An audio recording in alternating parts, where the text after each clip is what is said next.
welcome. I'm Ijoma Honyato. Tonight, National Assembly insists it won't act as rubber stamp for the executive on budget matters, defends its powers of appropriation and lawmaking. 3 bills on the petroleum industry scale second reading in the House of Representatives.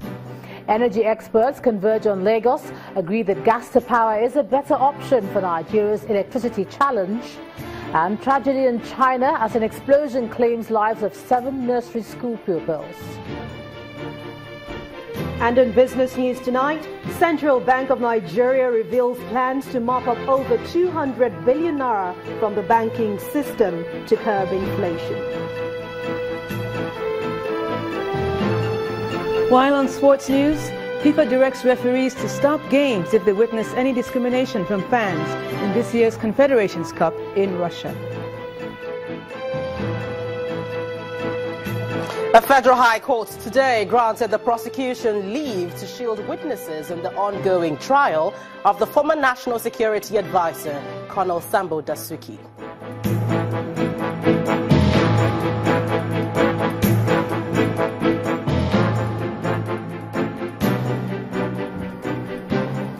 We begin tonight with a clarification coming from the National Assembly regarding its powers.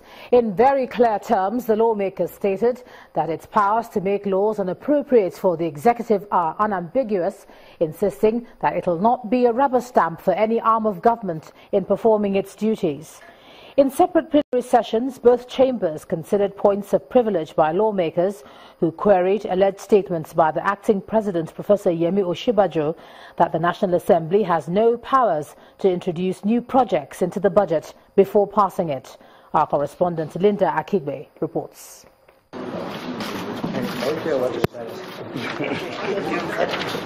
The 2017 budget has been passed and signed into law.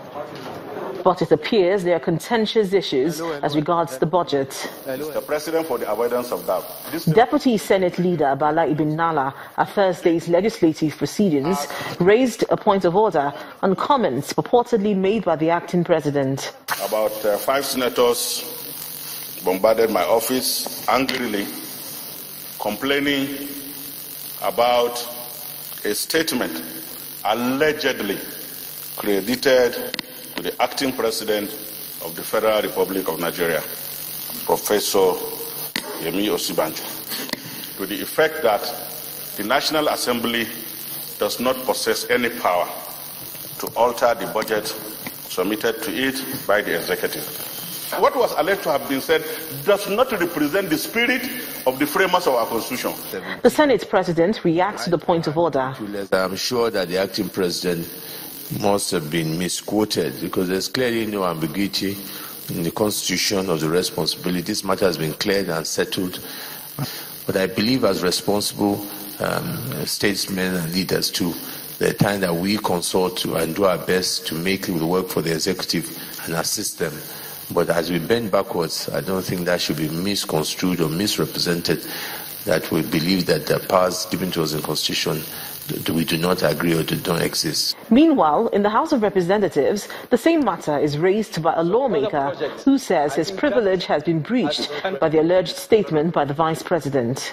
For somebody to come out and say that this particular House has no right to modify or alter, or rather it has introduced some other projects, I think that has tantamount to at least suppressing our powers as legislators, as enshrined in the Constitution.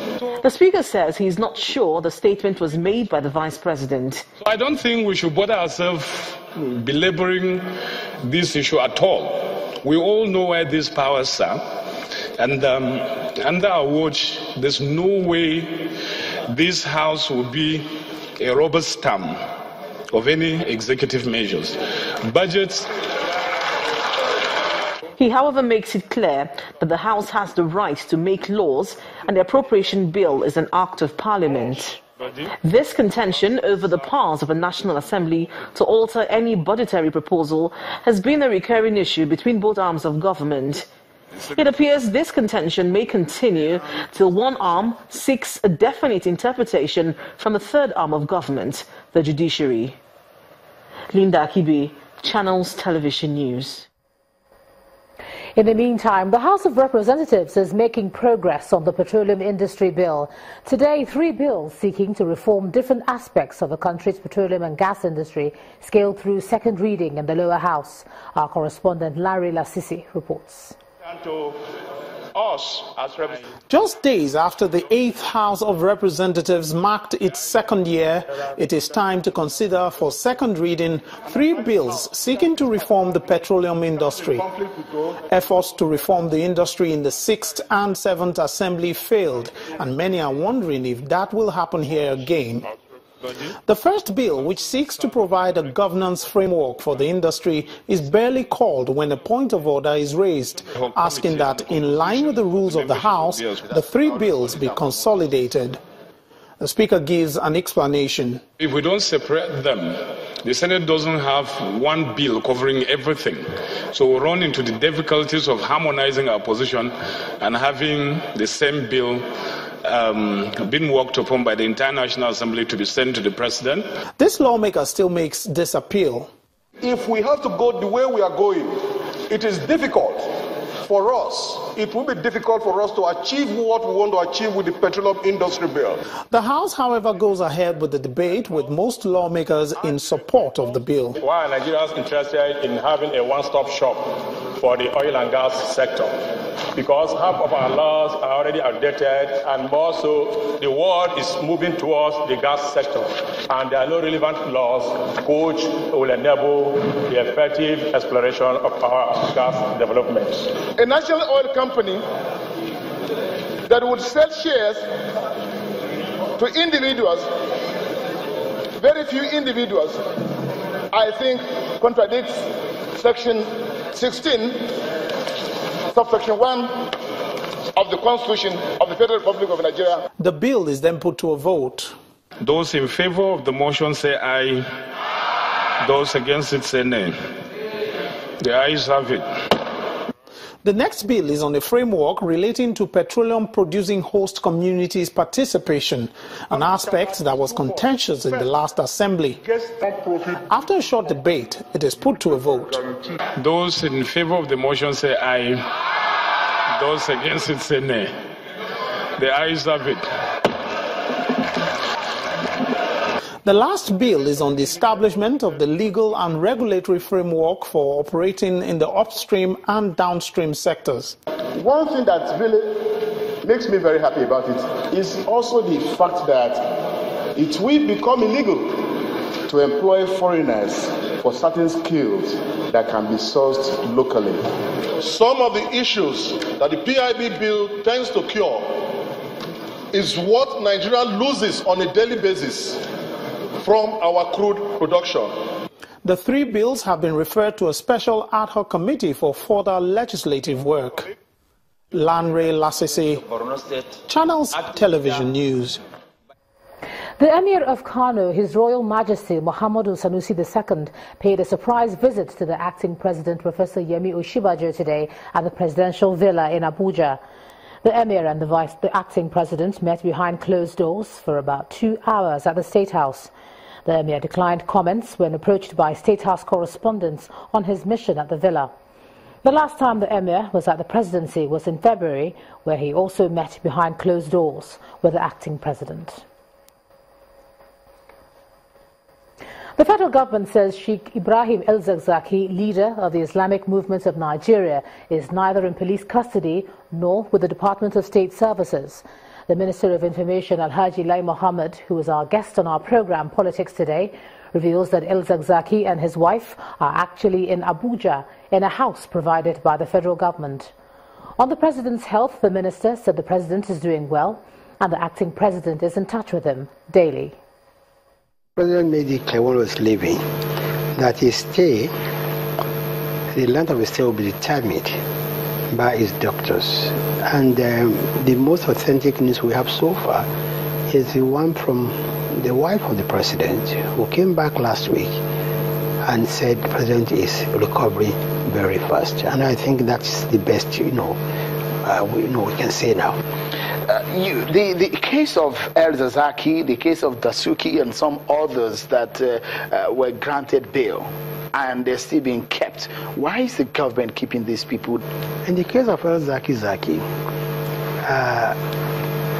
how many Nigerians know that El Zaki Zaki is actually not in prison custody, nor police custody, nor SS custody? Where is he? El Zaki is in a house, with his family. This is the honest truth, and this is because it's in what is called protective custody. The court ruled that he be released after his house has been rebuilt.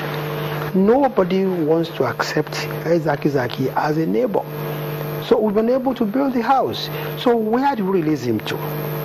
In the case of Dasuki, you see, in every government will always tread this very, thin line between personal liberty and national security. And I think you must give government, the credit to determine what is national security. And in the case of, Sambo Dasuki, the issue is a grave one. If a person is in possession of $1.2 billion, allegedly, thank you, which he has, and there are records, that's why we are called, there are records that he moved in one day $1.2 billion in 2 transactions. We know the banks he moved them to, and you refuse to tell us what we've done with that money. I don't think it will be prudent to jeopardize the national security of a whole nation because of the individual freedom of one person. Minister of Information and Culture, Alhaji Lai Mohammed. In legal matters, the Federal High Court sitting in Kaduna today resumed hearing on the case filed by the leader of the Islamic Movement of Nigeria against the Nigerian Army and 3 others. However, the hearing could not continue because the lawyers to the defendants filed an objection describing the suit as an abuse of court process. While the applicant insisted that both suits are different, hearing in the case has been adjourned to June the 30th. I insisted and I prompted my lord to adjourn this matter because the Nigerian Army is not represented by the substantive counsel, Mr. Biola Ebanji, that has been engaged by the Nigerian Army to come. Nigerian Army has filed voluminous number of papers as to the circumstances of how this happened. And Nigerian Army must be represented to be able to guide my lord as to the nature of the papers filed, the reliefs, in return with the reliefs. They have also raised preliminary objections as it relates to the matter that was pending in Abuja and the one pending in Kaduna. So I think that adjourning this matter for the South African Council to come and represent the Army properly is justice in this case. And I'm very satisfied with the way the matter came up. What is important is that the court has adjourned the case to the 30th of June at the instance of the counsel to the first and second respondent. The reason was that the principal counsel in the matter was indisposed, and that therefore the counsel in court this morning was not familiar with the case, so it couldn't go on. So the court said that one of the objections raised by the defendant or the respondent is that by filing another action in Abuja, we abuse the process of the court. But we made it clear to the court that we are going to cross the bridge when we get there. We will address the court on that matter.